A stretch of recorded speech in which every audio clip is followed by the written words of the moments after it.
Hello, dear students, from the platform of Bright Vision Academy. My name is Mohammad Yusuf Khan. You can call me MY Khan. आज बेटा हम बात करेंगे पहली class paper number 4 CMA foundation का fundamentals of business mathematics and statistics. Paper number 4 fundamentals of business maths and stats. इसमें contents क्या हैं, इनकी वेटेज क्या है, ये हम इंट्रोडक्टरी क्लास के अंदर छोटी सी 20 मिनट का एक क्लास थी, उसके अंदर हम डिस्कस कर चुके हैं। आज 2 काम बेटा मुझे करने हैं। पहला 7 से 10 मिनट के अंदर ये डिस्कस करूंगा कि आपका जो पेपर है उसका पैटर्न कैसा होता है, पेपर नंबर 4 का पैटर्न कैसा होता है। और दूसरा काम हम ये करेंगे कि आपके पहले टॉपिक से आज हम क्लास स्टार्ट कर देंगे। सो बेटा सबसे पहले हम डिस्कस करेंगे आपके पेपर का पैटर्न। बात कर रहा हूं बेटा पेपर नंबर 4 की। Paper number 4 fundamentals of business maths, fundamentals of business maths and statistics, इसकी बेटा मैं बात कर रहा हूं पेपर नंबर 4 की। तो आज हम एग्जाम पैटर्न की सबसे पहले बात करेंगे। एग्जाम पैटर्न, आपका जो एग्जाम होता है, जो टेस्ट होता है, उसका पैटर्न क्या है, उसमें किस तरह से क्वेश्चन पूछे जाते हैं। तो बेटा सबसे पहली बात तो यह है कि एग्जाम पैटर्न में ऑब्जेक्टिव और सब्जेक्टिव दोनों क्वेश्चंस आते हैं। आपके पास ऑब्जेक्टिव क्वेश्चंस भी होंगे, मल्टीपल चॉइस क्वेश्चन जिसे मैं कह सकता हूं MCQ। आपके पास सब्जेक्टिव क्वेश्चंस भी होंगे, ठीक है। ऑब्जेक्टिव क्वेश्चंस के अंदर कोई चॉइस आपको गिवन नहीं होगी, ऑब्जेक्टिव क्वेश्चन में चॉइस नहीं होगी। और सब्जेक्टिव क्वेश्चन के अंदर आपको चॉइस गिवन होती है, चॉइस ऑप्शंस होती हैं। 7 पार्ट्स हैं, उसमें से कोई 4 करने हैं, ऐसा सब्जेक्टिव क्वेश्चन के अंदर होता है। तो सब्जेक्टिव्स में चॉइस गिवन होती है, objectives multiple choice question MCQ, उसमें कोई चॉइस आपको गिवन नहीं होती, सारे पार्ट्स अटेम्प्ट करने आपको होते हैं। पहली बात। दूसरी बात, आपका जो एग्जाम पैटर्न है आपके सब्जेक्ट के हिसाब से मैथमेटिक्स सेक्शन A का है। सेक्शन A ये मैथमेटिक्स कहलाता है।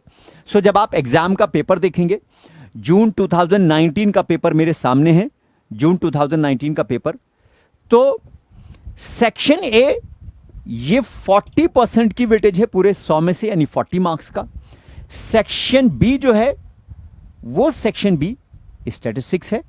सेक्शन B 60% वेटेज है इसकी आपके पेपर के अंदर। और सब्जेक्टिव और ऑब्जेक्टिव क्वेश्चंस ये दोनों सेक्शन A में भी होते हैं और सेक्शन B में भी होते हैं।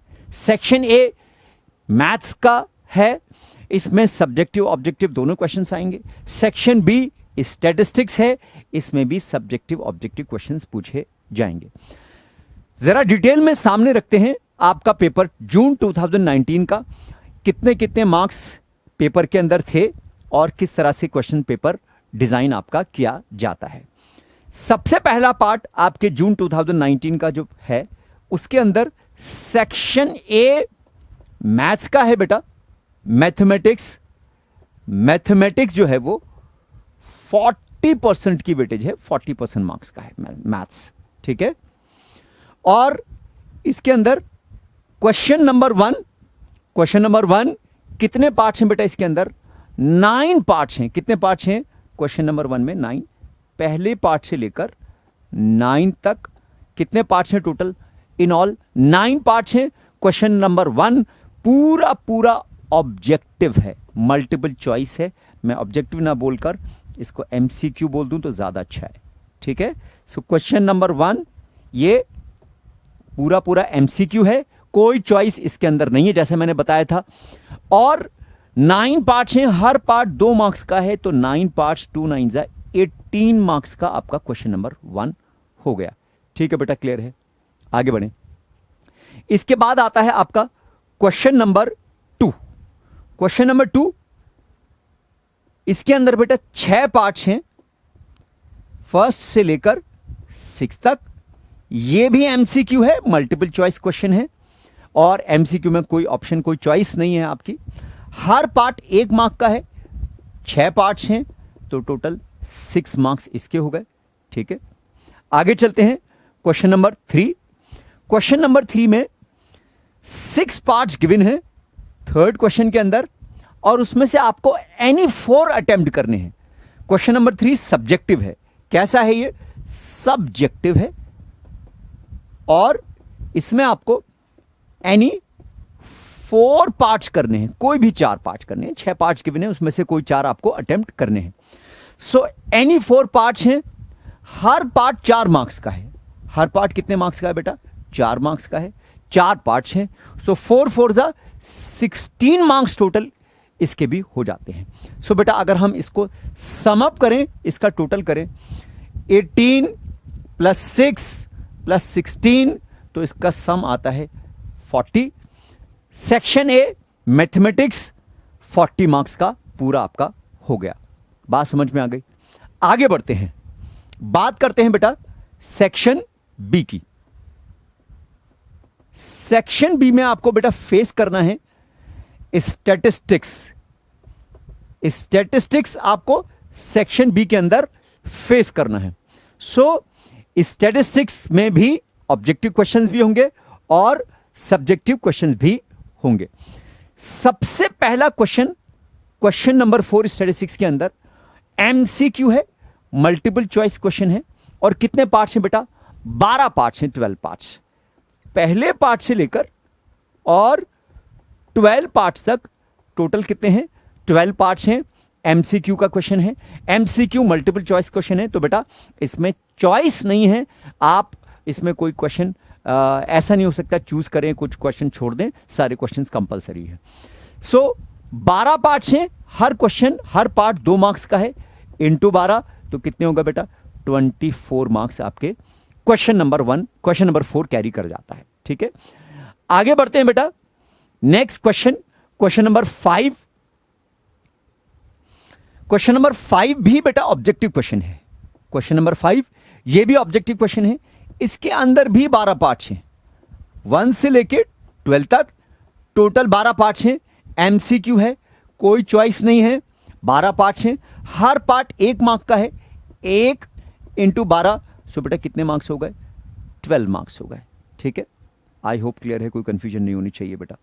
ठीक है, आगे बढ़ते हैं। लास्ट क्वेश्चन आपका क्वेश्चन नंबर 6, छठा क्वेश्चन। ये एमसीक्यू नहीं है, ये कैसा है? सब्जेक्टिव है। कैसा क्वेश्चन है ये? सब्जेक्टिव है। सब्जेक्टिव क्वेश्चन एमसीक्यू से डिफरेंट होता है। सब्जेक्टिव में आपको वर्ड्स में अपनी बात को एक्सप्रेस करना होता है, समझाना होता है, या मैथमेटिक्स की बात करें तो उसको आपको लिखकर दिखाना होता है, क्वेश्चन को सॉल्व करके समझाना होता है, स्टेप्स दिखाने होते हैं। ठीक है, सो क्वेश्चन नंबर 6 सब्जेक्टिव है, और जैसा मैंने बताया था सब्जेक्टिव क्वेश्चन के अंदर आपको चॉइस है। इसमें 6 पार्ट्स आपको गिवन है, और 6 में से आपको कोई भी 4 पार्ट्स करने हैं। एनी 4 पार्ट्स आपको करने हैं। सो बेटा एनी 4 पार्ट्स करने हैं। हर पार्ट 6 मार्क्स का है। सो 6 मार्क का हर पार्ट है। एनी 4 पार्ट्स आपको करने हैं। 6 चौके 24, 6 4 जा 24। So question number 6 carries 24 marks, which is a subjective question in this paper. So बेटा टोटल करते हैं 24 प्लस 12 प्लस 24, ये बनता है 60 मार्क्स का बिजनेस स्टैटिस्टिक्स आपका पेपर बन जाता है, जिसमें ऑब्जेक्टिव सब्जेक्टिव दोनों क्वेश्चन है। सो बेटा ये था एग्जाम का पैटर्न, किस तरह से आपका एग्जाम होता है और उस एग्जाम को आपको किस तरह से लेना है। सो आई होप बेटा ये पैटर्न आपको जो है वो समझ में आ गया होगा। सो बेटा एग्जाम का पैटर्न आपके समझ में आ गया। अब इसके बाद स्टार्ट करेंगे सबसे पहले टॉपिक से, सेक्शन ए का। सेक्शन ए का पहला चैप्टर है अर्थमेटिक। सेक्शन ए का पहला चैप्टर अरिथमेटिक, इससे हम स्टार्ट करेंगे। सेक्शन ए मैथमेटिक्स का पार्ट है, मैथमेटिक्स है, और इसका पहला चैप्टर, चैप्टर नंबर 1 अरिथमेटिक। ठीक है बेटा,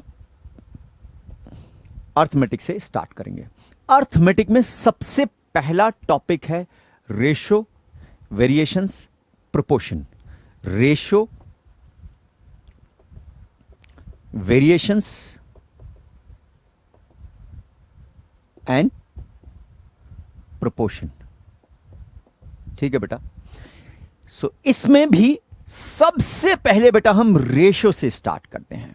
ठीक है, मैं ये मानकर क्लास करूंगा कि आप में से किसी ने मैथ्स पढ़ा ही नहीं है, even if you have studied maths in 11th and 12th, लेकिन मैं ये मानूंगा कि आपकी मैथ्स की बैकग्राउंड 11th 12th में नहीं रही है, ताकि वो स्टूडेंट्स जिनका बैकग्राउंड नहीं था उनको भी अच्छे से समझ में आ जाए, और जिनका बैकग्राउंड था उनके लिए जो है और ज़्यादा अच्छे से हम उसको जो है मगअप कर लें। सो बेटा, रेशो से हम स्टार्ट करते हैं।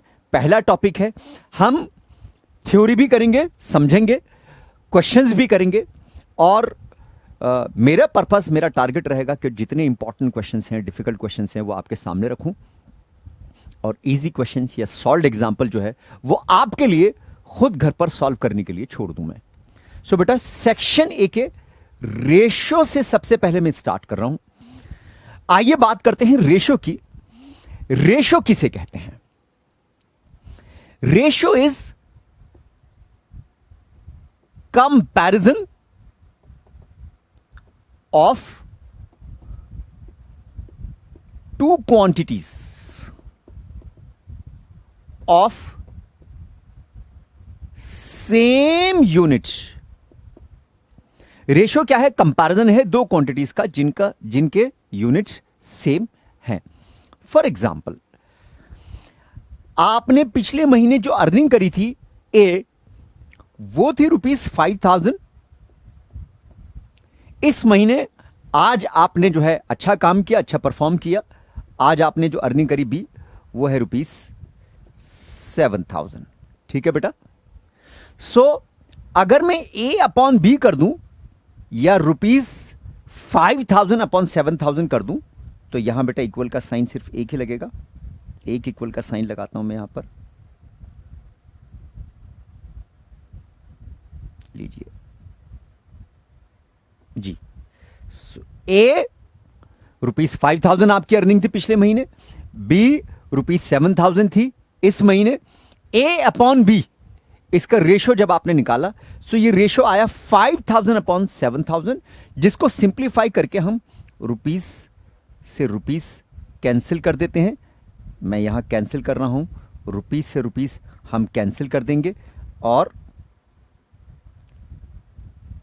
आपका आंसर बचेगा 5,000 अपॉन 7,000, और उसको फर्दर सिंप्लीफाई करके आप 5 अपॉन 7 लिख सकते हैं।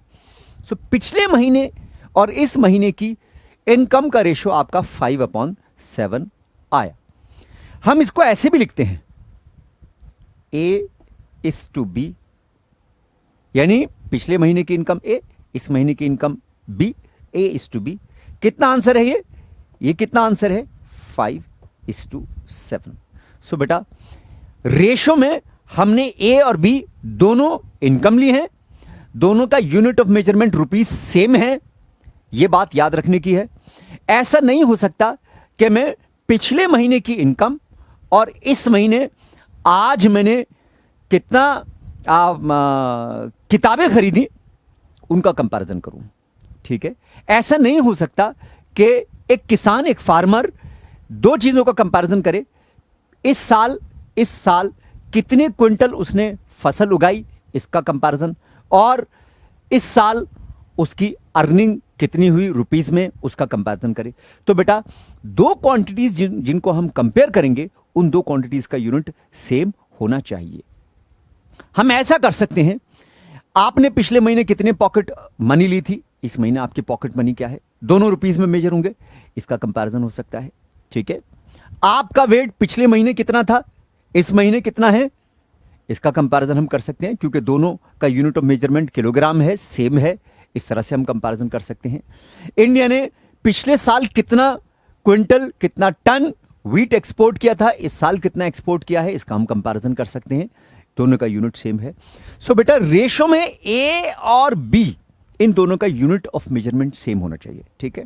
अब आगे की बात ध्यान से सुनिए, रेशो जब आप कैलकुलेट कर लेते हैं तब जो रेशो का आंसर आता है वो यूनिटलेस होता है। रेशो का आंसर यूनिटलेस है। 5/7 क्या यूनिट है बेटा इसका? कुछ भी नहीं है। क्यों? ऊपर भी रुपीस था, नीचे भी रुपीस था, ऊपर रुपीस नीचे रुपीस, कैंसिल आउट। अब 5/7 इसका कोई यूनिट नहीं है, इसका कोई यूनिट नहीं है, ठीक है ना, क्लियर है। इंडिया ने 20 मिलियन टन व्हीट एक्सपोर्ट किया पिछले साल। इस साल कितना एक्सपोर्ट कर दिया? 30 मिलियन टन। तो बेटा मिलियन टन ऊपर और नीचे कैंसिल, तो रेशो जब आंसर आया उसमें मिलियन टन अब नहीं है। सो जब रेशो कैलकुलेट होकर आ जाती है तो उस रेशो का बेटा कोई यूनिट नहीं होता। Ratio itself is a unitless quantity. Ratio अपने आप में, रेशो में जो दो क्वांटिटीज थी उनका यूनिट है, लेकिन जब रेशो का आंसर आ जाता है उसका कोई यूनिट बाकी नहीं रह जाता है। ठीक है बेटा, इतनी बात समझ में आ गई, क्लियर है? आई होप आपको समझ में आ गया होगा। आगे बढ़ते हैं, रेशो पर और बात करते हैं। मैं इसे इरेज कर दूं जी। So ratio is a comparison of two quantities of same unit. Ratio itself, दूसरी बात, ratio itself is unitless. Ratio का अपने आप में कोई यूनिट नहीं होता है, ठीक है, इतनी बात भी समझ में आ गई। तीसरी बात बेटा, अगर मैं इस रेशो को किसी सेम नंबर से, इसमें जो दो क्वांटिटीज हैं उन दोनों क्वांटिटीज को किसी सेम नंबर से मल्टीप्लाई या डिवाइड करूंगा तो बेटा रेशो में कोई फर्क नहीं पड़ेगा, ठीक है, क्लियर है? फॉर एग्जाम्पल देखिए, एक रेशो है A:B, ये रेशो है 2:3। मैं इन दोनों क्वांटिटीज A और B को 10 से मल्टीप्लाई कर लेता हूं, 20:30। तो बेटा क्या रेशो चेंज हो गई? नहीं चेंज हुई। अरे वापस 10 से डिवाइड कर लो तो रेशो तो अब भी 2:3 ही है ना, ठीक है। सो तीसरी बात हमने ये सीखी है, किसी सेम नंबर से मल्टीप्लाई या डिवाइड करने से दोनों क्वांटिटीज को, ए और बी दोनों क्वांटिटीज को किसी सेम नंबर से मल्टीप्लाई या डिवाइड करने से रेशो में कोई चेंज नहीं होता है, ठीक है बेटा। आगे बढ़े, अगली बात सीखते हैं। नाउ चौथी बात, ये रेशो A:B 2:3 है। इस रेशो को अगर मैं उल्टा कर दूं, B:A कर दूं, तो क्या बन जाएगी? 3:2 बन जाएगी। तो हम इसको लिखते हैं इनवर्स रेशो। क्या बोलते हैं बेटा इसको? इनवर्स रेशो बोलते हैं। क्या बोलते हैं बेटा इसको? इनवर्स रेशो, ठीक है। तो ये A:B 2:3 है। हम अक्सर ऐसे भी लिखते हैं A/B 2/3। और इनवर्स कर दिया तो इनवर्स कर देने के बाद क्या बनेगा? B/A is equal to 3/2। तो बेटा ये 4 पॉइंट्स आपके समझ में आए रेशो को लेकर, ठीक है। ये थ्योरी बता रहा हूं मैं रेशो की। आगे कुछ और पॉइंट समझते हैं रेशो को लेकर जी। मिटा दूं बेटा मैं ये? चलिए मैं सब इरेज कर देता हूं। नाउ पॉइंट नंबर 5, पांचवा पॉइंट, रेशो है हमारी, ओरिजिनल रेशो कितनी है? A/B या A:B, यह है हमारी ओरिजिनल रेशो।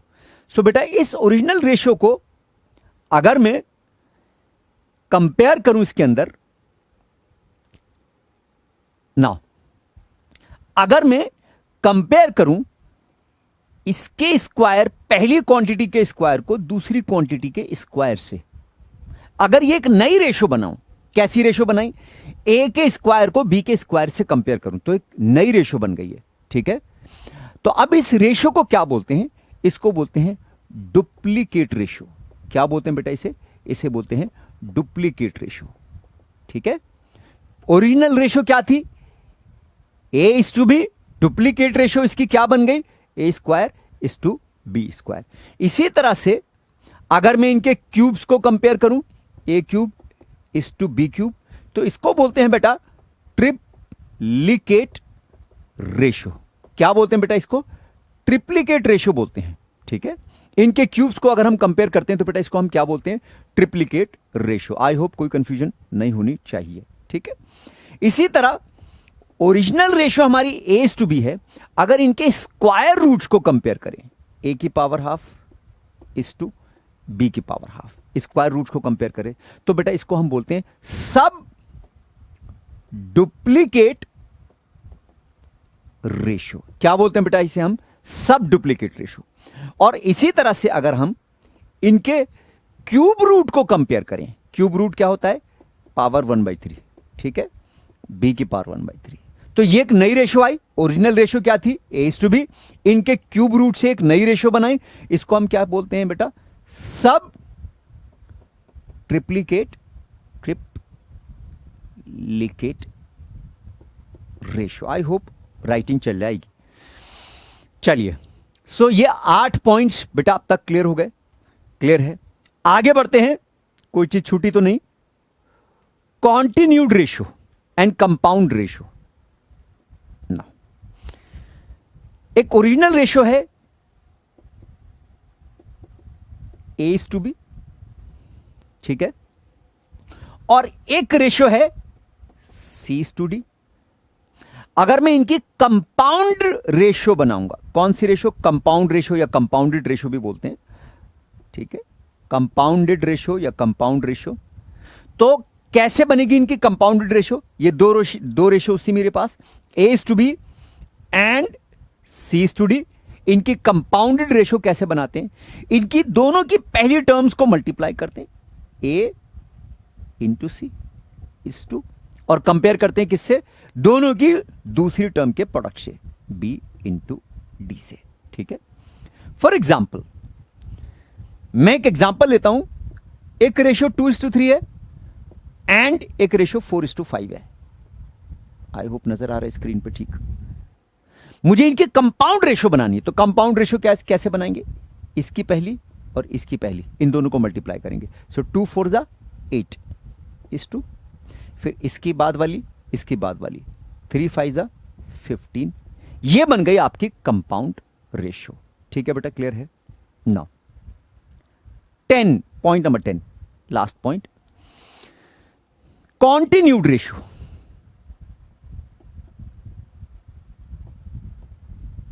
ठीक है। So A is to B is to C. अगर इस तरह से रेशो आपको गिवन होती तो हम इसको बोलते हैं कॉन्टिन्यूड रेशो। अब तक रेशो जब हम कह रहे थे तो दो क्वांटिटीज थी, ए और बी, और अब हम जब कॉन्टिन्यूड रेशो बोल रहे हैं तो अब तीन क्वांटिटीज हैं, A is to B is to C. इसे हम कॉन्टिन्यूड रेशो बोलते हैं, ठीक है बेटा। सो अब रेशो की ये थ्योरी हमने फिनिश ऑफ कर ली है। पॉज करिए वीडियो को, जहां समझ में नहीं आया रिकॉल करिए, देखिए। आइए बढ़ते हैं बेटा आप क्वेश्चंस पर। इंस्टीट्यूट का मॉड्यूल मैंने यहां पर ओपन अप किया है अपने लैपटॉप के अंदर, और सबसे पहले मैं रेशो पर बेस्ड क्वेश्चंस पिक करता हूं। मैं कुछ क्वेश्चंस रेशो पर बेस्ड,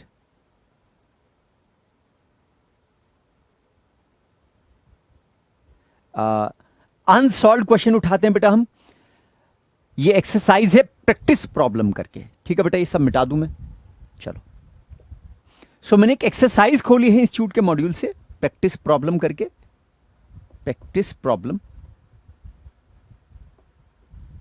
सेम है फाउंडेशन, पेपर नंबर 4 की हम बात कर रहे हैं, बिजनेस मैथ्स अरिथमेटिक, उसके अंदर पहला टॉपिक रेशो। सो रेशो मैंने यहां से एक्सरसाइज उठाई है इंस्टीट्यूट के मॉड्यूल से, प्रैक्टिस प्रॉब्लम। प्रैक्टिस प्रॉब्लम की नाम की जो एक्सरसाइज है, इसमें मैं रेशियो का एक क्वेश्चन, पहला क्वेश्चन पिक करते हैं, क्वेश्चन नंबर 1। ठीक है, सो बेटा घबराने की बिल्कुल जरूरत नहीं है। मैथ्स का हमारे दिमाग में हवा होता है, मैथ्स सिर्फ प्रैक्टिस करनी है, और जितना प्रैक्टिस करेंगे बेटा मैथ्स आपका फ्रेंड बनता चला जाएगा। प्रॉब्लम नंबर 1 क्या कहती है? Ratio of the present age of a father to that of his son is 5:3। तो इस प्रॉब्लम को करने से पहले मैं एक काम करता हूं, यहां एक लाइन बना रहा हूं मैं, एक प्रॉपर मेथड होगा, और उस प्रॉपर मेथड से मैं यहां पर एक क्वेश्चन सॉल्व करूंगा, फिर थोड़ा सा शॉर्टकट आपको बताऊंगा, और शॉर्टकट से मैं यहां इस स्पेस में इस क्वेश्चन को सॉल्व करके दिखाऊंगा। ठीक है, सो अभी प्रॉपर मेथड में एक एक स्टेप समझाकर, सो दैट जिनका मैथ्स का बैकग्राउंड नहीं भी है तो उनको भी बहुत अच्छे से एक एक चीज क्लियर हो जाए। इस क्वेश्चन को करते हैं। क्वेश्चन क्या कहता है? Ratio of the present age of father to that of his son is 5:3। Father और सन की जो आज प्रेजेंट एज है, फादर की एज x, सन की एज y, इनकी प्रेजेंट एज का रेशियो 5:3 है। ठीक है बेटा, क्लियर है? तो बेटा आप बताइए x की वैल्यू फिर कितनी हो गई? This implies what is the value of x? 5/3y। यही हुआ ना? आगे वो क्या कह रहा है? 10 years hence the ratio would be 3:2। 10 years hence, तो बेटा 10 years hence का मतलब होता है 10 साल बाद में। 10 साल बाद में उनकी जो एजेस होंगी उसका रेशियो 3:2 होगा। तो बेटा आज अगर फादर x है, 10 साल बाद x + 10, सन y है तो 10 साल बाद y + 10, इनकी रेशियो ये हो जाएगी, और ये रेशियो 3:2 होगी। क्वेश्चन ये कह रहा है कि बताइए उनकी प्रेजेंट एजेस क्या है। तो x पता लगाना है, y पता लगाना है। तो बेटा कुछ नहीं करना, ये जो दूसरी इक्वेशन है, इस दूसरी इक्वेशन में मैं क्रॉस मल्टीप्लाई करना हूं। x + 10 को किससे करूंगा? 2 से। x + 10 को किससे करूंगा बेटा? मैं 2 से मल्टीप्लाई करूंगा। ठीक है, अब आप x की वैल्यू यहां से 5/3y रख दीजिए। अब आप इस 5/3y को x पढ़िए, x + 10, और किससे मल्टीप्लाई करना है इसको बेटा? इसको आपको मल्टीप्लाई करना है 2 से, इज इक्वल टू y + 10 को क्रॉस मल्टीप्लाई किससे करेंगे? 3 से करेंगे। 3 टाइम्स y + 10। ठीक है, सो क्या बनेगा? 2 अंदर लेकर जा रहा हूं, 2 5 10/3y, 2 10 20, 3y + 30। ठीक है, क्लियर है? कंफ्यूजन होनी नहीं चाहिए। अब 10/3 नजर आना मुश्किल हो गया आपको, मैं एक काम करता हूं, थोड़ा ऊपर लिख लेता हूं मैं जी। सो 10/3y, तो 10/3y ये जो बचा हुआ है यहां से माइनस करूंगा 3y, so 10/3y - 3y is equal to, इधर क्या बचा बेटा? 30, और इधर है 20, 20 लेफ्ट में आ गया, 30 - 20। आई होप नजर आ रहा है 30 - 20। बोलो बेटा, क्लियर है? 30 - 20। सो अब मैंने यहां एलसीएम लिया, इधर नीचे 1 × 10, 1 10 10, 3 3 9, 10y - 9y अपॉन 1 3 3, और ये क्या है बेटा? 30 - 20, 10 बचा। 10y - 9y क्या बचेगा? y। 10 3 30, y की वैल्यू 30 आ गई। y कौन था? सन। सन की एज 30। तो अब फादर की एज x है, x कितना है? 5/3 × y, तो x कितना आया? 50 आया। ठीक है, एक एक स्टेप बेटा मैंने लिखा है ताकि इजीली आपको समझ में आ जाए। अब देखिए इसी क्वेश्चन को मैं थोड़ा शॉर्टकट बनाकर किस तरह से हम इस क्वेश्चन को सॉल्व करते हैं। कुछ भी नहीं है बेटा, फादर और सन की प्रेजेंट एज का रेशियो 5:3 है। फादर और सन की प्रेजेंट एज का रेशियो 5:3 ये दे रखा है बेटा। ठीक है, क्लियर है? तो अब कुछ नहीं करना, आपको सीधा सीधा ऐसे लिखना है, फादर की एज सन की एज का 5/3 टाइम्स। बेटा अगर मुझे इतना समझ में आ गया, फादर और सन की प्रेजेंट एज का रेशियो 5:3 है, तो मैं सीधा लिखूंगा फादर की एज 5/3 टाइम्स ऑफ सन की एज। फिर उन्होंने कहा है फादर और सन की एज 10 ईयर्स हेंस, आज से 10 साल बाद। सो आज से 10 साल बाद फादर x+10 सन y+10, इनकी एज का रेशियो 3/2 है। ठीक है, यही होगा। तो अब मैं क्या करूंगा, कुछ नहीं करना बेटा, x+10 को 2 से मल्टीप्लाई करूंगा। तो अब देखिए मैं कैसे कर रहा हूं, 2 × 10 20 और 2 × x, तो मैं x तो नहीं लिखूंगा, x की वैल्यू क्या मानूंगा, 5/3y। ठीक है, सो 2 को x से मल्टीप्लाई करना है मुझे, लेकिन x की जगह मैं मान लूंगा 5/3y। सो 2 को एक तरह से 5/3y से डायरेक्ट मल्टीप्लाई कर रहा हूं। सो 2 × x या x की जगह 2 × 5/3y। सो 2 × 5/3y करूंगा, 2 5 जा 10y/3, ये +20। आई होप बेटा क्लियर है, क्लियर है? ठीक है, ऐसे यहां मल्टीप्लाई करा 3y + 30। बोलो बेटा, कंफ्यूजन होनी नहीं चाहिए। ठीक है, अब देखिए माइंड में बेटा जब आप क्वेश्चंस को करते हैं तो इमेजिनेशन चलती है, जितना आप क्वेश्चंस करने की स्पीड, आपकी प्रैक्टिस ज्यादा होगी, स्पीड बढ़ती चली जाएगी। तो अब इधर देखिए, ये 30 है, 30 से इधर से 20 आएगा माइनस, तो 30 - 20 क्या बचेगा, यहां 10। ठीक है, और यहां बचेगा 10y/3 - 3y। बोलो बेटा क्लियर है? अब आपने एलसीएम लिया, एलसीएम जब आपने लिया, यहां 3 3 जा 9, तो 10y - 9y आपने डायरेक्ट y लिखा, और जो अपॉन में 3 था, 10 × 3 30। बोलो बेटा क्लियर है? ठीक है, तो जब आप प्रैक्टिस करते हैं, जब आप प्रैक्टिस करते हैं तो आपकी प्रैक्टिस आपके क्वेश्चन को शॉर्ट बना देती है। ठीक है, सो आपने देखा मैंने बहुत कुछ इतना यहां पर मैंने लिखा था, ये थोड़ा सा ज्यादा लंबा एक्सप्लेनेशन है, वही चीज मैंने यहां पर करी, ये थोड़ा सा शॉर्ट में एक्सप्लेनेशन हो गया इसी क्वेश्चन का, और आपका टाइम इस तरह से जब प्रैक्टिस करते हैं सेव हो जाता है। So this was question number 1, और आगे बढ़ते हैं। ठीक है बेटा, क्लियर है? बात करते हैं एक अगले क्वेश्चन की।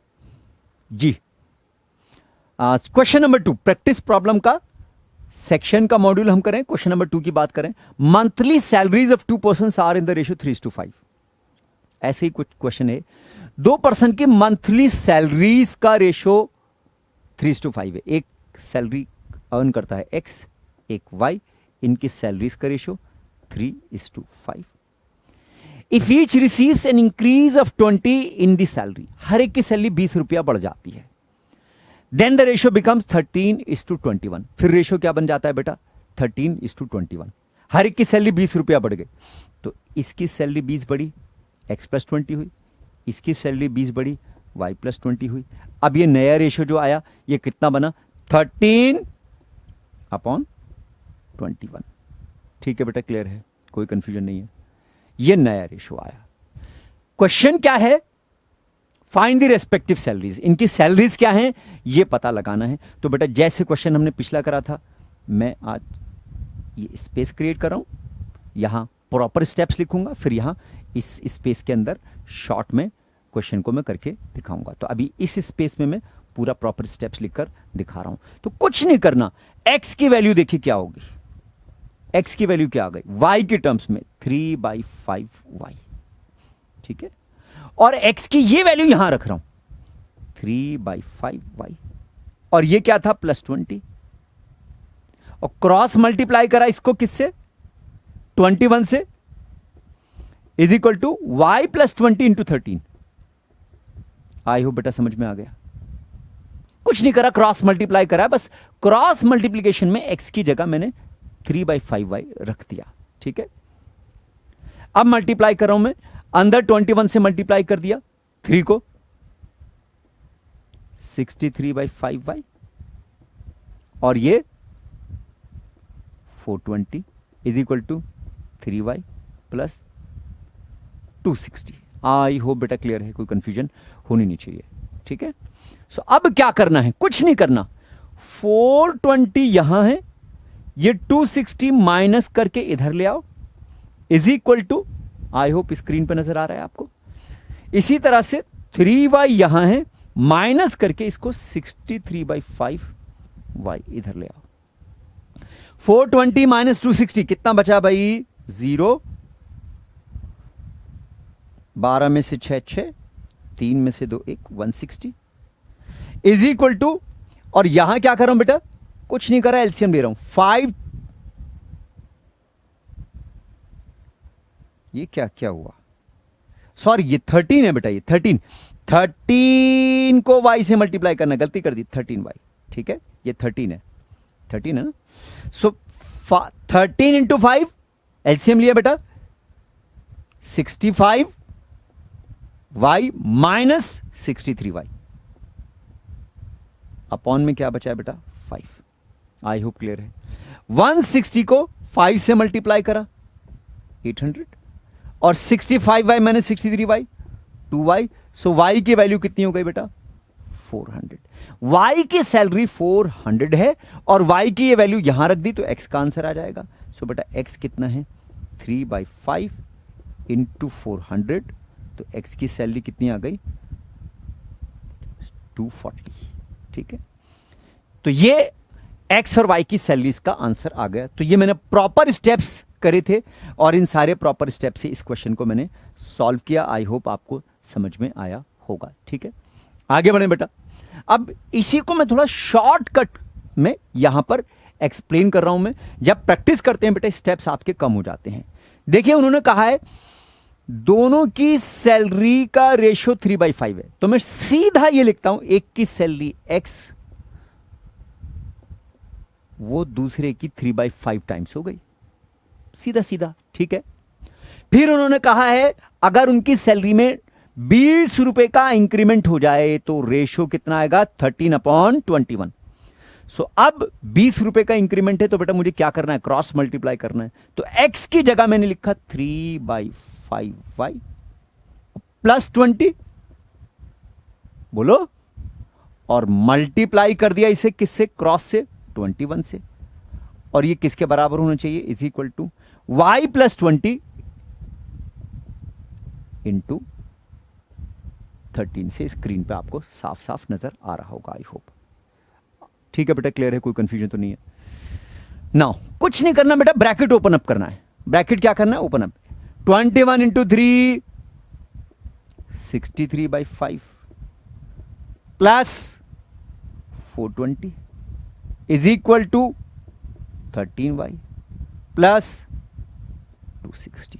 और अब क्या करना है, जैसा अभी तक हमने करा था, 420 minus 260 is equal to 63y minus 63/5y minus 13y, आपको स्क्रीन पे नजर आ जाएगा। चलो ठीक है, चल जाएगा, या मैं रब करके आपको थोड़ा क्लियर करके शो करूं।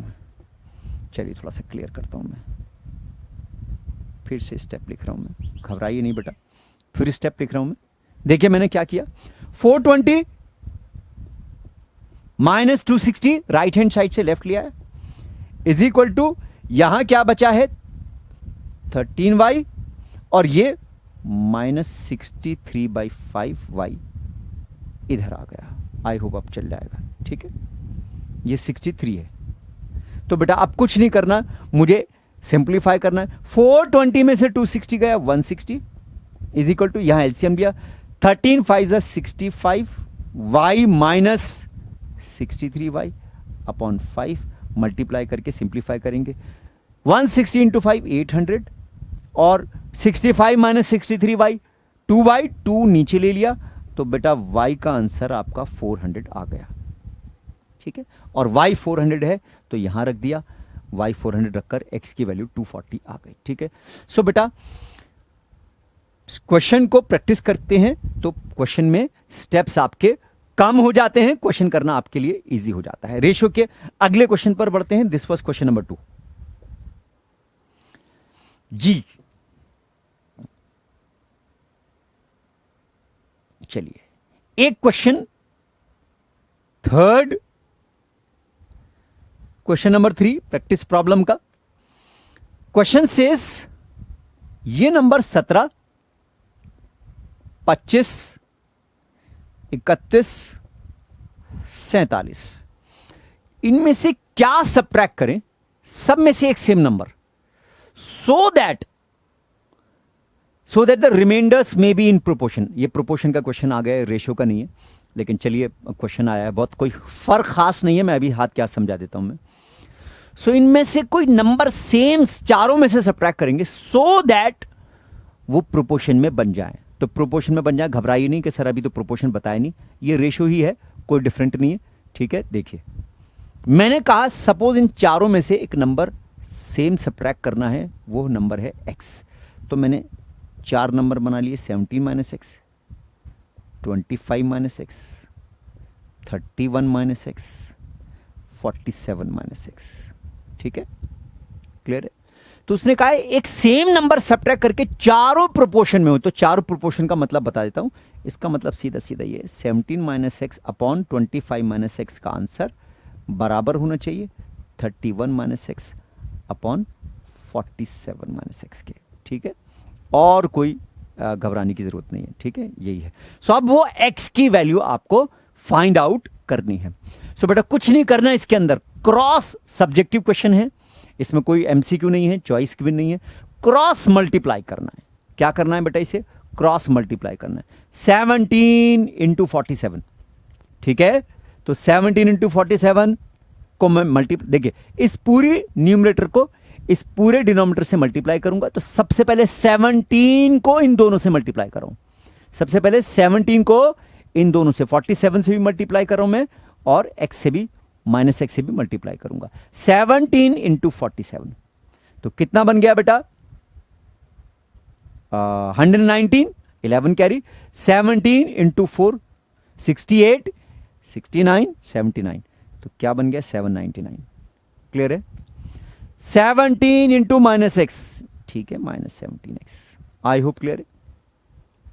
अब minus x into 47, minus 47x, minus x into minus x plus x square. तो बेटा लेफ्ट हैंड साइड ये आ गई।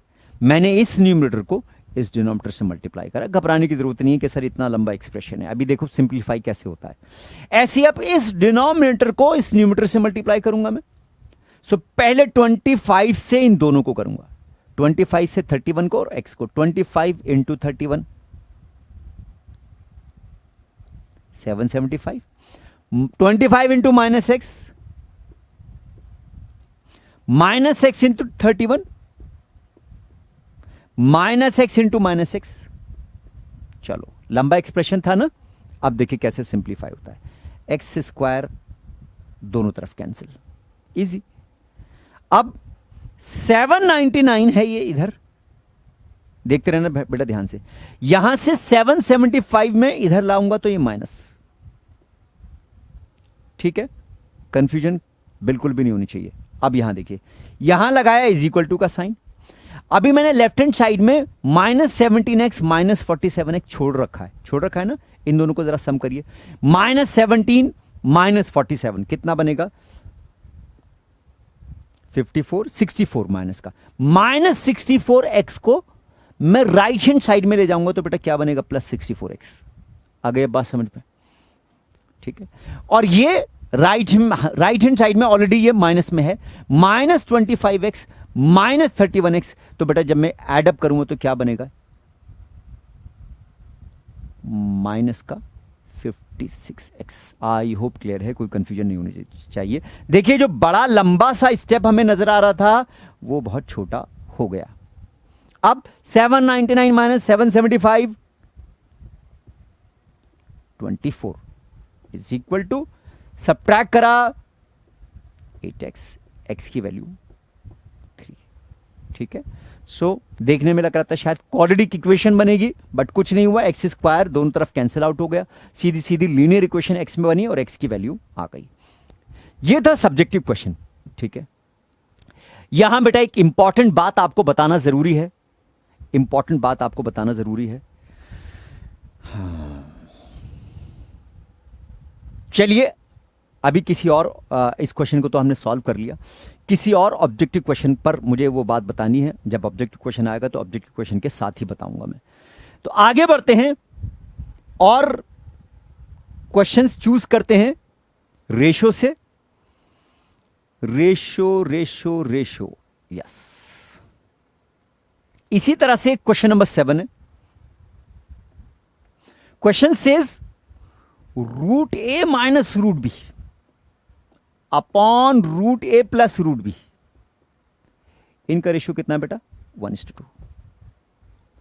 क्या प्रूफ करना है? Prove that A square plus A B plus B square, A square plus A B plus B square upon A square minus A B plus B square.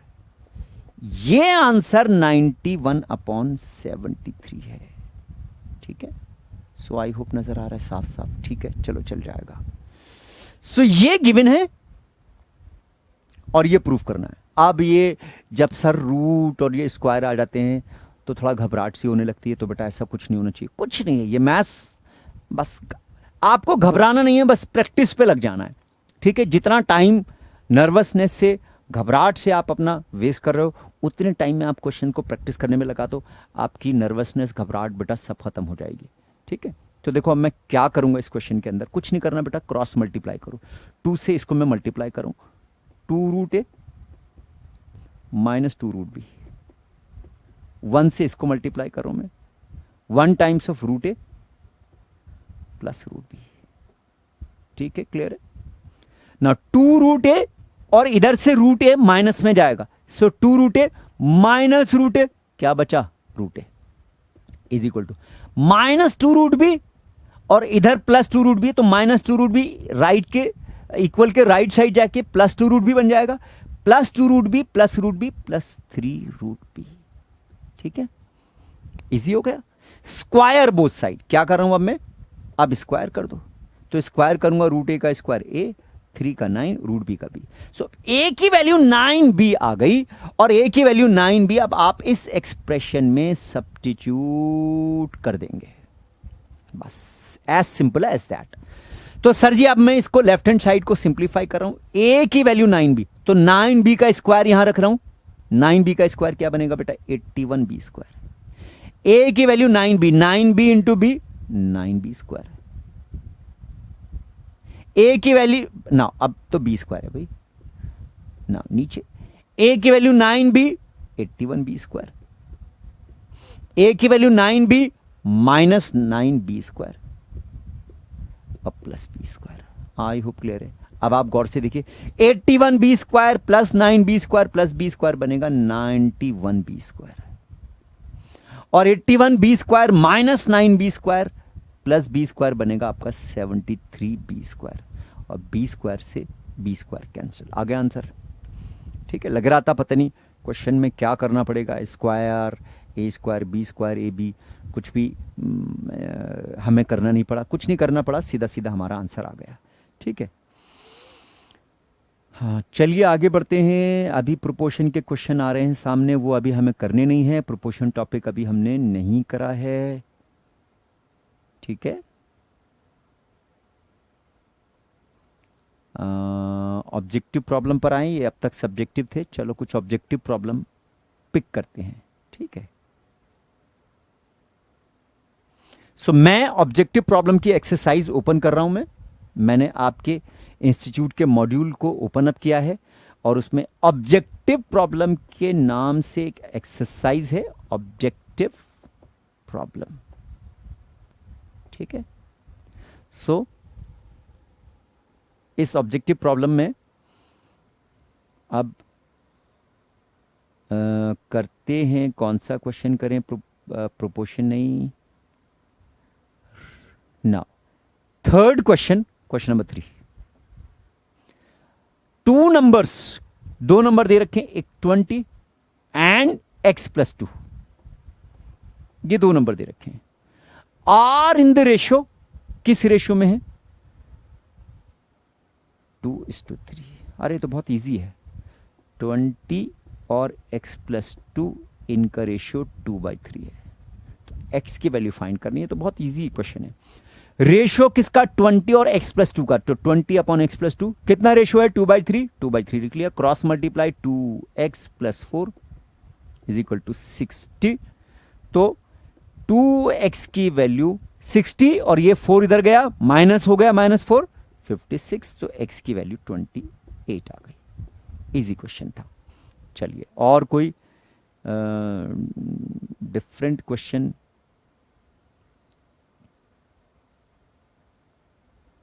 ना, इसी तरह से in fact ये क्वेश्चन अभी हम कर चुके हैं, ऐसा ही क्वेश्चन है, कर चुके हैं, तो रहने दीजिए, दूसरे किसी क्वेश्चन पर बढ़ते हैं। एजेस, हाँ एक क्वेश्चन है फिल इन द ब्लैंक्स, इसमें ऑब्जेक्टिव में क्वेश्चन नंबर 9 है, ऑब्जेक्टिव प्रॉब्लम क्वेश्चन नंबर 9, तो इसके अंदर क्वेश्चन नंबर 9 क्या है? फिल इन द ब्लैंक्स है। तो क्वेश्चन नंबर 9 की बात कर रहे हैं। क्या है क्वेश्चन नंबर 9? ब्लैंक्स को फिल करना है। वो कह रहा है रेशियो a/b बराबर है a² upon something, upon something मुझे नहीं पता, बराबर है 1 अपॉन समथिंग, समथिंग नीचे मुझे नहीं पता, बराबर है समथिंग अपॉन 1, ऊपर समथिंग है मुझे नहीं पता, बराबर है b² अपॉन समथिंग, समथिंग नहीं पता। तो ये जो मिसिंग है समथिंग, यहां यहां यहां यहां, ये हमें कैलकुलेट करना है, ठीक है। सो ये ब्लैंक है, ये ब्लैंक हमें कैलकुलेट करना है, कुछ नहीं है बेटा, ये इजी है। पहला पार्ट लेते हैं, ये अब ये ब्लैंक को मैं x मान रहा हूं, यहां पर क्या मान रहा हूं मैं? x मान रहा हूं, ठीक है। So a/b is equal to a² upon x, कुछ नहीं है, तो x इधर आया, b² अपॉन a, तो x की वैल्यू क्या आ गई बेटा? कुछ नहीं है, a b या b या कुछ भी बोलो, तो x जो ब्लैंक फिल करना है वो कितना आ गया? a b आ गया। ऐसे यहां पर देखिए, a/b को क्या मान लिया? 1/x, क्या मान लिया? 1/x, तो x की वैल्यू क्या हो गई? b/a, इजी है। और इसी तरह यहां पर a/b is equal to x, a/b is equal to x upon 1, so x की वैल्यू a/b हो गई, ये तो इजी हो गया, है ना।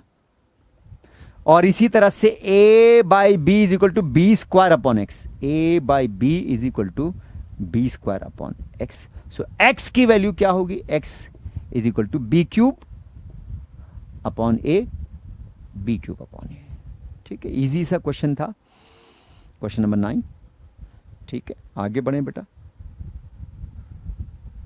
और कुछ प्रॉब्लम्स निकालते हैं। ऑब्जेक्टिव हमारा चल रहा है, सो ऑब्जेक्टिव में प्रॉब्लम नंबर और कौन सी करेंगे भाई?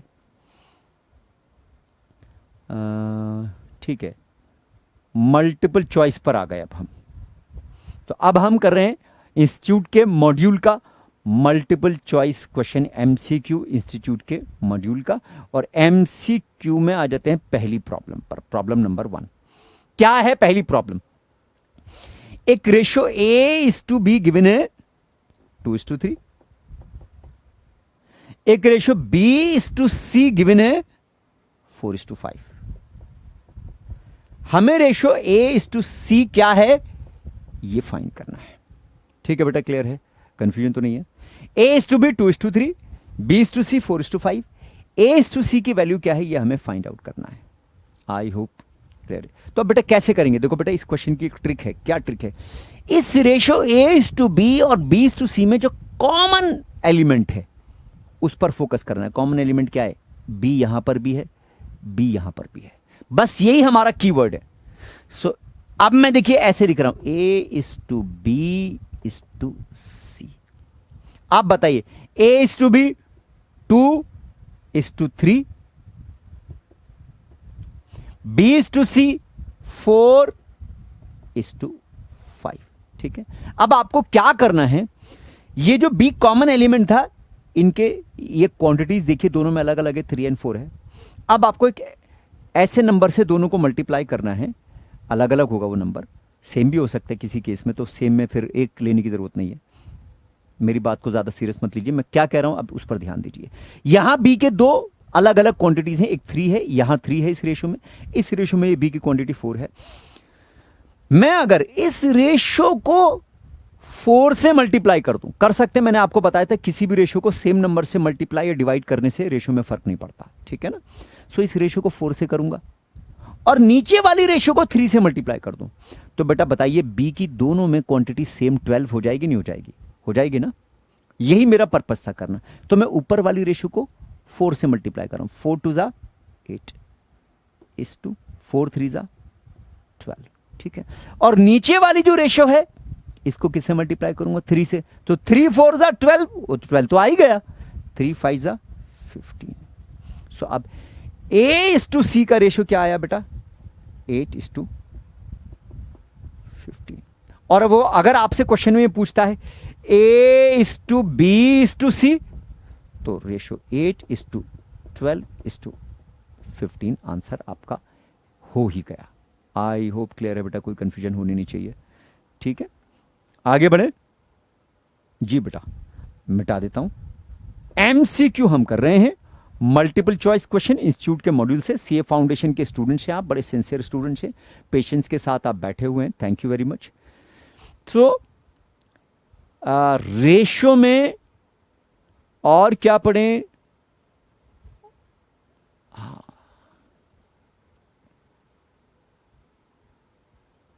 एक क्वेश्चन नंबर 4 MCQ का क्वेश्चन तो इजी है, लेकिन थोड़ा लैंग्वेज से जरा सा ट्विस्ट हो जाता है। Question says if twice of money of A is equal to 5 times of money of B. A के पास जो मनी है ए, बी के पास जो मनी है वो B, twice of money of A is equal to 5 times of money of B. बस ये एक इसमें थोड़ा समझना है। Then the ratio of money of A to B.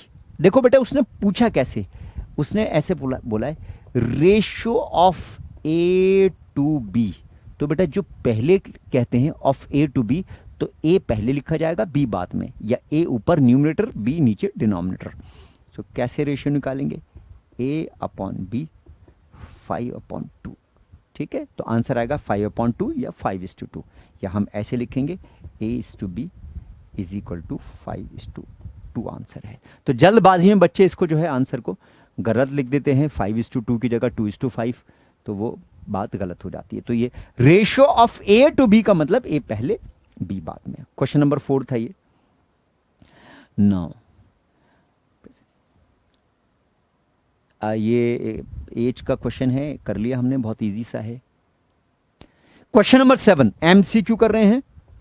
इसका क्वेश्चन नंबर 7 क्या कह रहा है भाई? रेशियो ऑफ 5 किलोग्राम 55 ग्राम। कहां गया? क्वेश्चन 7 कर रहे हैं, 2 इनका रेशियो बताना है, 35 किलोग्राम एंड 50 ग्राम।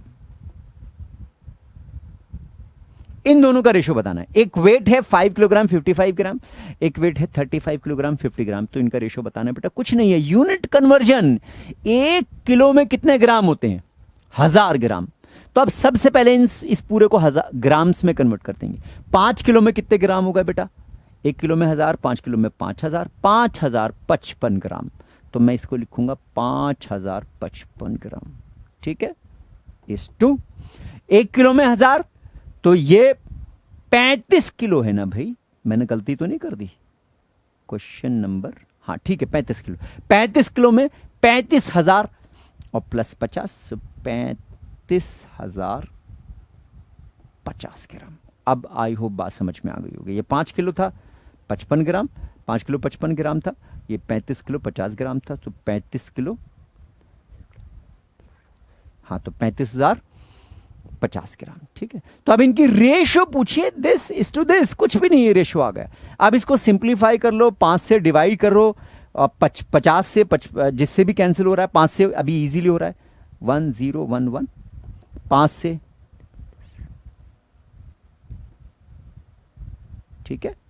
और फिर फर्दर अगर डिवाइड हो जाता है तो ठीक है, नहीं हो जाता तो फिर हम यहीं पर आंसर इसको छोड़ देंगे, ठीक है। एमसीक्यू है, हाँ एमसीक्यू है तो आंसर गिवन है, बस ये ऑप्शन आपका बी ऑप्शन आ गया, एमसीक्यू है, बी ऑप्शन इसमें गिवन है, ठीक है। सो इसी तरह से आगे बढ़ते हैं बेटा। एमसीक्यू की इंस्टीट्यूट के मॉड्यूल की एक्सरसाइज हम कर रहे हैं।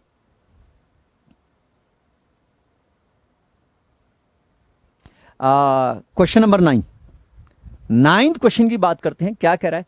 Half of money of A के पास जो मनी है वो ए है, उसका half is 1/3 of money of B के पास जो मनी है बी, उसका 1/3 is 1/4 of money of C के पास जो मनी है सी, उसका 1/4। यानी ए के पास जो पैसे हैं उसका हाफ, बी के पास जो पैसे हैं उसका 1/3, सी के पास जो पैसे हैं उसका 1/4। ये तीनों आपस में बराबर हैं। अब पूछा क्या है? Then continued ratio A B C की कितनी है? यानी कॉन्टिन्यूड रेशो का मतलब वो आपसे पूछना चाह रहा है A:B:C का आंसर बताइए। कुछ नहीं है बेटा, ठीक है, कुछ नहीं करना बेटा। आपको बड़ा सिंपल सा इसके अंदर जो है वो फॉर्मूला है, बहुत सिंपल सा इसका जो है वो तरीका है। सर जी जल्दी से बताइए क्या तरीका है। तो बेटा ABC इसका कॉन्टिन्यूड रेशो निकालने के लिए सबको एक सेम यूनिट में आपको लाना पड़ेगा। क्या मतलब है सर? मैं इस ABC में से B और C इन दोनों को एक ही टर्म्स में एक्सप्रेस करूंगा। B और C इन दोनों को किसके टर्म में एक्सप्रेस करूंगा? मैं एक ही टर्म में एक्सप्रेस करूंगा। फिर इसका एक शॉर्टकट मेथड भी बताऊंगा मैं, ठीक है। सो अभी प्रॉपर मेथड से इस क्वेश्चन को करा रहा हूं मैं, फिर एक शॉर्टकट मेथड से मैं बताऊंगा। सो प्रॉपर मेथड से, ताकि जल्दी से आपको स्टेप समझ में आ जाए। तो मैं B और C को एक ही टर्म्स में एक्सप्रेस कैसे करूंगा बेटा, इसको जरा ध्यान से देखिए, इसको समझिए। B और C को बताइए, यहां जो रेशियो है B की वैल्यू कितनी है? अगर मैं 3 यहां ले जाऊं, B की वैल्यू 3/2A है, 3 इधर गया, B की वैल्यू 3/2A है, तो A:3/2A। किसकी वैल्यू आई? B की वैल्यू। तो देखिए B की वैल्यू आई थी 3/2A, है ना? आई होप क्लियर। अब ऐसे ही C की वैल्यू A की टर्म्स में कितनी है? 4/2A। बोलो बेटा, ये किसकी वैल्यू आ गई बेटा? C की वैल्यू। अब तीनों में से A कैंसिल कर दो, तीनों में से क्या कर दो? A कैंसिल कर दो, तो रेशियो क्या बची? 1:3/2:4/2 का मतलब 2, ठीक है। 4/2 का मतलब 2 हो गया। आई होप क्लियर है, कोई कंफ्यूजन तो नहीं है बेटा, ठीक है। और अब ये डिनोमिनेटर खत्म करने के लिए 2 नीचे है तो 2 से दोनों तरफ मल्टीप्लाई कर दो। 2 1 ज़ा 2, 2 3 ज़ा 6, 2 2 ज़ा 4। तो बेटा रेशियो कितनी आई? 2:6:4, ठीक है।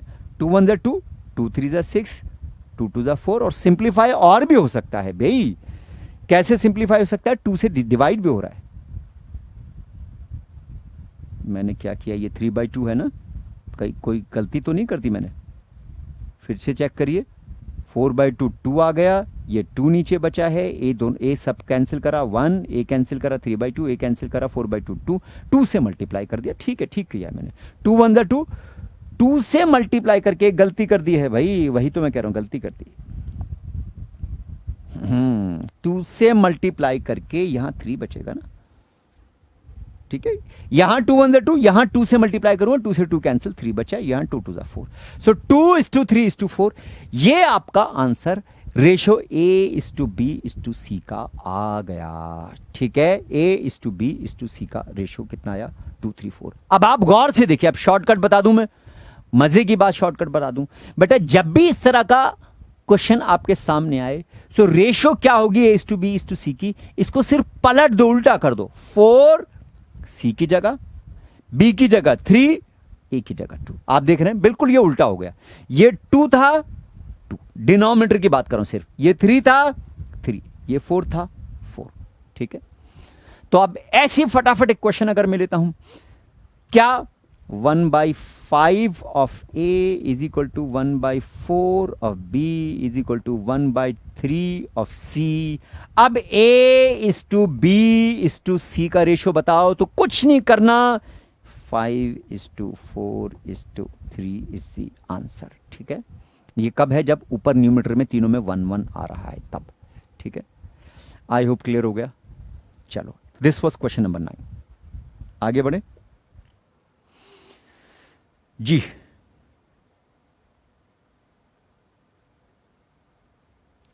Then fill in the blanks, एक fill in the blanks exercise है। Fill in the blanks. So इस एक्सरसाइज को हम कर रहे हैं फिल इन दी ब्लैंक्स में। पहला क्वेश्चन कह रहा है एक पैसा 2530 रुपया डिस्ट्रीब्यूट करना है दो लोगों में, राम और हरि में। This money has to be distributed between these two people, Ram and Hari. Ram gets 11/12 part of Hari.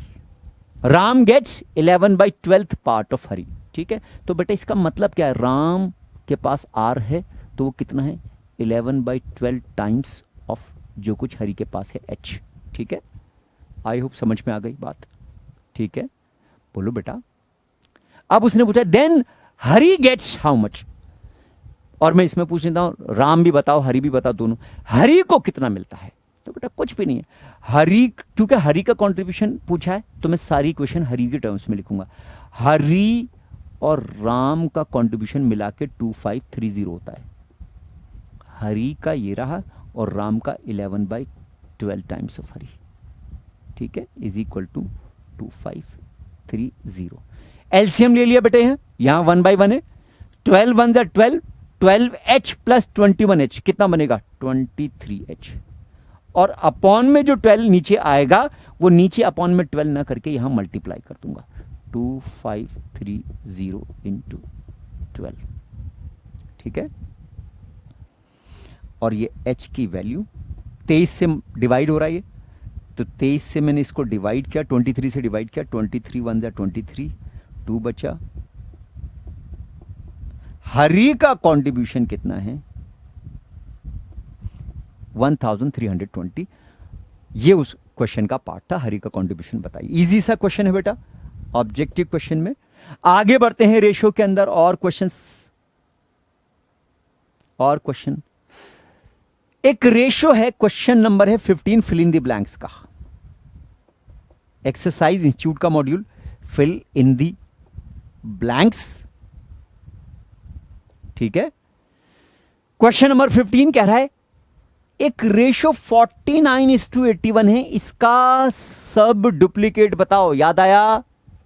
Hello, duplicate ratio, सब डुप्लीकेट रेशियो। सब डुप्लीकेट में क्या करते हैं? Square root. डुप्लीकेट में क्या करते थे? स्क्वायर करते थे। सब डुप्लीकेट में स्क्वायर रूट। तो सब डुप्लीकेट निकालनी है। 49 का स्क्वायर रूट इज टू 81 का स्क्वायर रूट। सो 49 का square root 7 is to 9। This is the answer. ठीक है, आगे बढ़ते हैं बेटा।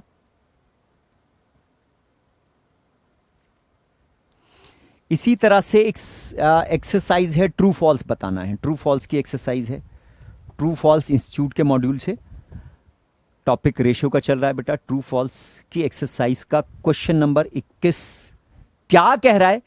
ये 3x + 4y और 5x - 3y का रेशियो कितना है भाई?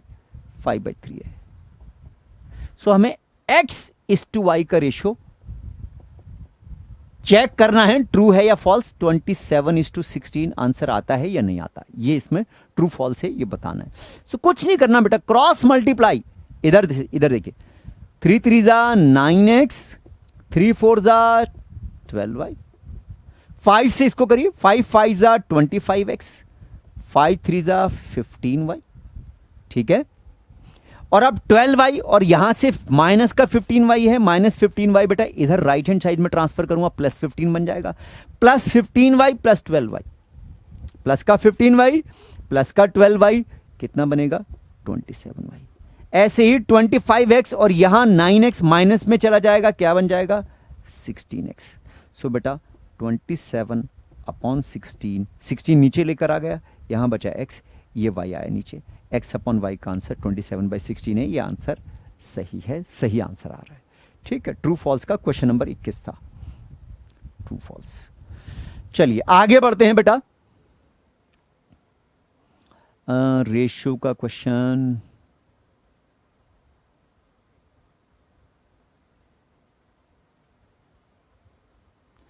Ratio of two numbers is 12:5। दो नंबर हैं, इनका रेशियो 12:5 है। ठीक है, अब उन्होंने क्वेश्चन ये कहा है, if antecedent is 45 then the consequent is 108। बेटा इस रेशियो में इस पहली टर्म को एंटीसीडेंट बोलते हैं। क्या बोलते हैं इस पहली टर्म को? Antecedent, antecedent. और दूसरी टर्म को कॉन्सिक्वेंट बोलते हैं। क्या बोलते हैं बेटा? कॉन्सिक्वेंट। ठीक है, तो उसने कुछ नहीं, इजी सा बोल दिया, एंटीसीडेंट, एंटीसीडेंट। कैसे मैंने स्पेलिंग लिख दी? चलिए, एंटीसीडेंट ए ये 45 है, तो कॉन्सिक्वेंट बी बताना है। तो कुछ नहीं बेटा, ए की वैल्यू 45 रख दो, एंटीसीडेंट गिवन है, बी की वैल्यू फाइंड करनी है, कॉन्सिक्वेंट की वैल्यू। ठीक है, ठीक है ना? सो कितना आएगा भाई? B consequent is equal to 5 इधर गया। ठीक है, 45 into 5 upon 12 is equal to B. ठीक है, और ये 3 से कैंसिल हो रहे हैं। ठीक है, 3 से कैंसिल हुआ 4, 3 से कैंसिल हुआ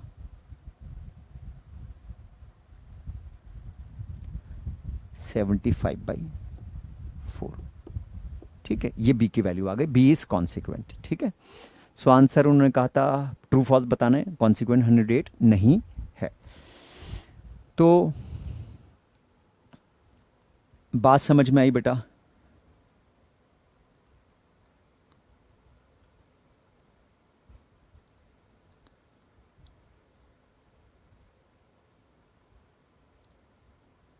एक और क्वेश्चन मिटाता हूं, फिल इन द ब्लैंक्स चल रहा था हमारा, ट्रू फॉल्स चल रहा था। ट्रू फॉल्स में क्वेश्चन नंबर 24 की बात कर रहा हूं बेटा, एक्सरसाइज हमारी ट्रू फॉल्स की चल रही है। ठीक है, सो क्वेश्चन 24, कंपाउंड रेशियो निकालनी है। किसकी? सब डुप्लीकेट रेशियो एंड सब ट्रिप्लीकेट रेशियो ऑफ इसका सब डुप्लीकेट, इसका सब ट्रिप्लीकेट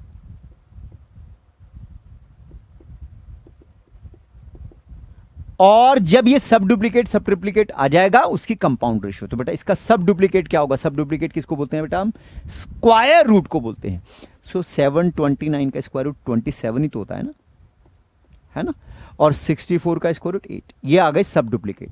और सब ट्रिप्लीकेट क्यूब रूट को बोलते हैं। तो 729 का क्यूब रूट 9 हो जाएगा, है ना? और 64 का क्यूब रूट 4 हो जाएगा, है ना? तो ये सब डुप्लीकेट आई, ये सब ट्रिप्लीकेट आई। इनकी कंपाउंड रेशियो कैसे आएगी? कंपाउंड रेशियो में पहली टर्म को पहली से मल्टीप्लाई करते हैं, दूसरी को दूसरी से। सो 9 को 27 से, 243 is to 32. This is the answer. ठीक है, दिस वॉज क्वेश्चन नंबर 24। आगे बढ़ते हैं बेटा। Now question number 29। यस, अच्छा क्वेश्चन है क्वेश्चन नंबर 29। ट्रू फॉल्स की जो एक्सरसाइज है उसी में ट्रू फॉल्स मॉड्यूल की एक्सरसाइज क्वेश्चन नंबर 29। क्या कह रहा है question? A is to B is equal to B is to C is equal to C is to D is equal to 5 is to 6। सो फिर A is to B is to C is to D का answer बताना है। ठीक है, अभी बेटा एक ऐसा क्वेश्चन हमने करा था, उसमें 3 टर्म्स थी ABC, इसमें 4 टर्म्स हैं ABCD। So A is to B is equal to B is to C is equal to C is to D is equal to 5/6। ये आपका क्वेश्चन है। A B C D, A is to B is to C is to D का answer आपको बताना है। सो बेटा कुछ नहीं करना, मैंने अभी जैसे आपको बताया था, वैल्यूज आपको बी सी डी इनकी वैल्यूज ए की टर्म्स में रख दो, बी की, सी की, डी की, इन सब की वैल्यूज किसकी टर्म में रख दो, ए की टर्म्स में रख दो। तो अब देखो कैसे रखेंगे, ए को तो एज इट इज रहने दो, ठीक है। मैं इस क्वेश्चन को यहां पर करके दिखा रहा हूं। A as it is to, B की वैल्यू ए की टर्म्स में कैसे आएगी भाई, बी की वैल्यू ए की टर्म्स में कैसे आएगी। सो अब यहां पर अब हम देखते हैं बी और A, B square is equal to A C है। सो मैं इसको इस तरह से करता हूं, ठीक है। बी की वैल्यू सी की टर्म में इजीली आ रही है, सी की वैल्यू डी की टर्म में इजीली आ रही है, चलो कोई बात नहीं। बी स्क्वायर कितना है बेटा, ए सी, ठीक है। बी स्क्वायर क्या है, ए एंड सी है, और सी की वैल्यू ए की टर्म्स में कहां कर दी मैंने, अरे सॉरी, इधर देखिए, इधर ये रहा, ये इसको भी तो देखना है, इसको भी तो देखना है, इसको तो मैंने छोड़ दिया। नाउ ए बाई बी, भाई यहां भी तो देख लो, A by B is equal to 5/6 है ना, यस। सो बी की वैल्यू ए के टर्म्स में कितनी हुई, 6a/5। बी की वैल्यू ए के टर्म्स में कितनी हुई बेटा, बी इधर ले जाओ, बी को इधर ले गया, और ये क्या बना, 6a/5। अब बात समझ में आई, ठीक है। सो मैं घबरा गया कि बी की वैल्यू क्यों नहीं निकल रही, 6a/5।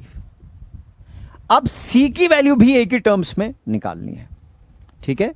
सी की वैल्यू भी ए की टर्म्स में निकालनी है। तो अब यहां देखिए, b by C is equal to कितना है, 5/6। तो बेटा ध्यान से देखना, b बाई सी 5/6 है, तो मैं ऐसे बोल रहा हूं c बाई बी 6/5 है।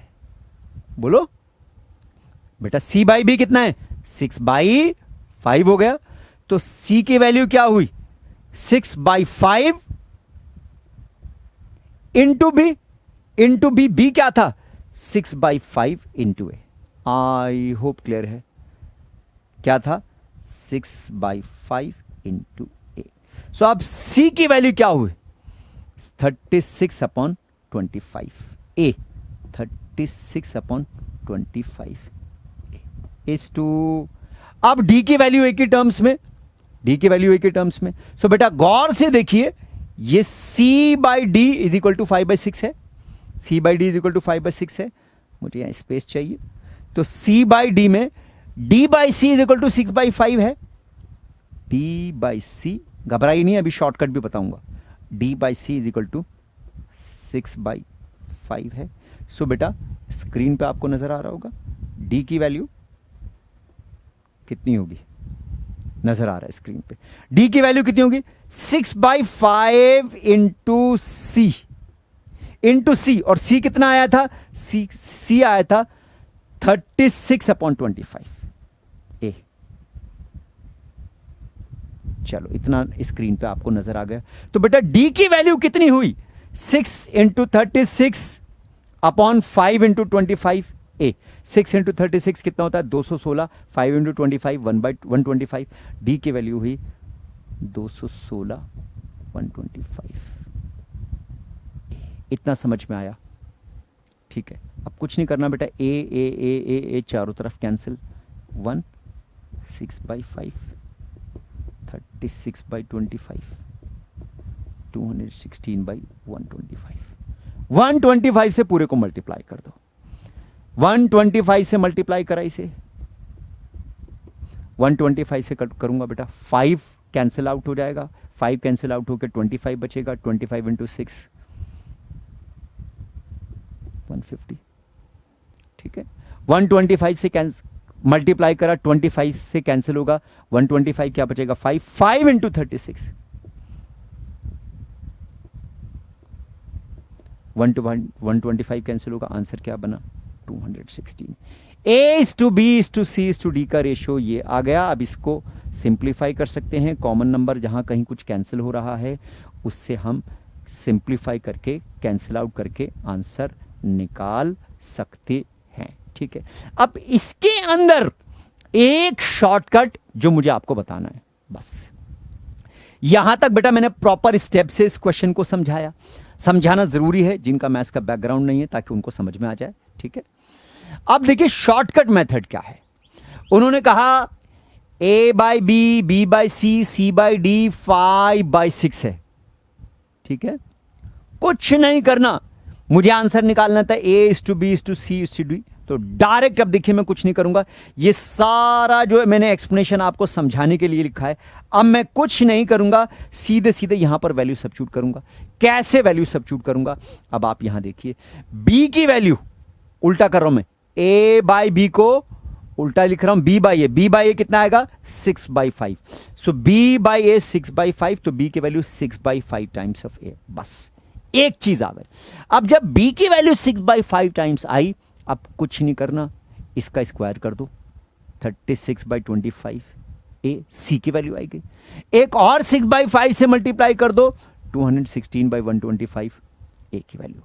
कुछ नहीं करा, ये सब कैलकुलेट करने की जरूरत नहीं है। ये सब कैलकुलेट करना मैंने इसलिए समझाया था ताकि आपको समझ में आ जाए। तो क्या करना है शॉर्टकट में, A as it is, B की वैल्यू सिर्फ रखनी है एक बार में। जो B की वैल्यू आई, क्या आई 6/5 A, तो अब 6/5 से एक बार और मल्टीप्लाई करना है 36/25, एक बार और मल्टीप्लाई करना है 216/125। ये सब कैलकुलेट करने की जरूरत नहीं है।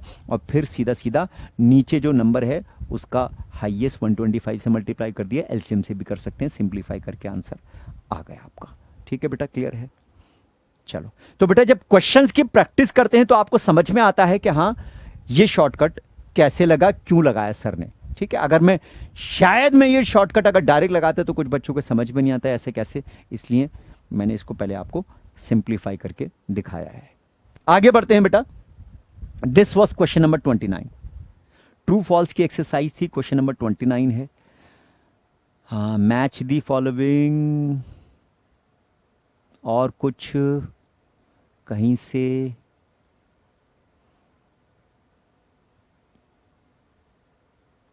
ना, ऐसे ही match the following, a exercise है match the following, match the following. तो उसके अंदर मॉड्यूल में क्वेश्चन नंबर 35 की मैं बात कर रहा हूं, 35वां क्वेश्चन। ठीक है, exercise A match the following, match the following में बी भी है। सो 35 क्वेश्चन क्या कह रहा है, 2A बराबर है 3B के बराबर है 4C के। अब फाइंड करना है A:B:C। ठीक है, तो बेटा जैसे अभी तक किया था वैसे ही करेंगे, फिर शॉर्टकट भी फटाफट बता दूंगा मैं। तो कुछ नहीं करना, A ये रहा, B की वैल्यू A की टर्म्स में कितनी आई 2/3 A, C की वैल्यू A के टर्म्स में कितनी आई 2/4 A।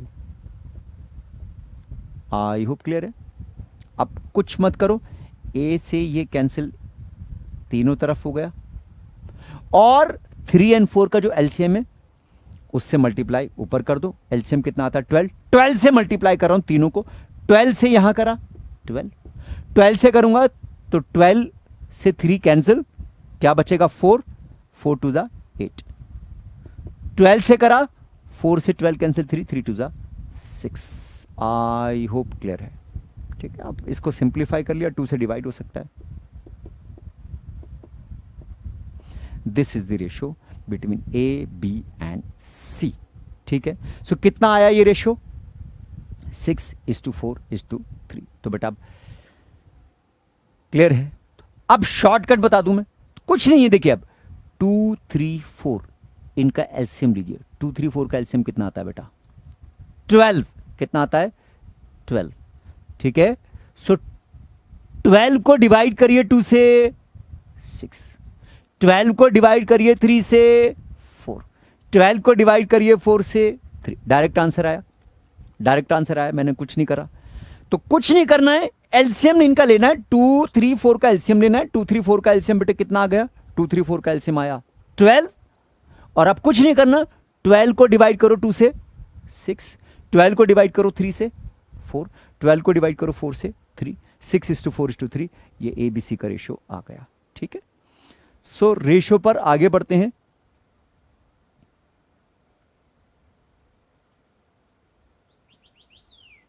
ठीक है, और कुछ questions, sufficient number of questions वैसे हमने कर लिए हैं रेशियो पर बेस्ड। स्टिल अगर कोई क्वेश्चन ऐसा लगता है तो और कर सकते हैं।